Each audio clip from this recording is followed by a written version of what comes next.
The throat of a building is the part of the building that connects the wings together.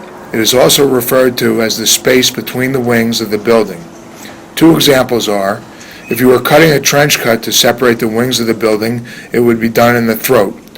Or you could be extending a tower ladder into the throat of a building to extinguish fire in either wing.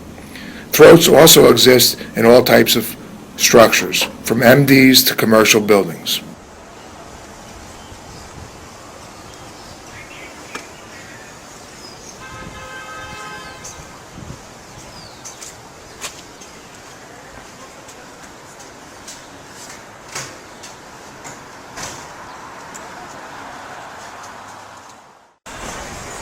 In large buildings with multiple wings, fire departments designate them from left to right, starting with the A, B, C, and D wings as seen at this building.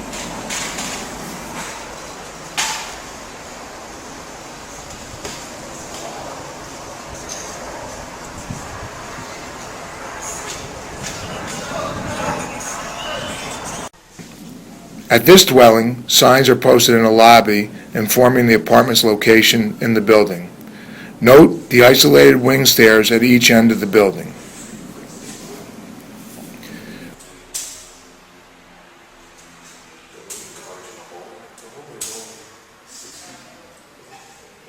In many instances, removing the shields from the lock will be time-consuming and could be difficult to do.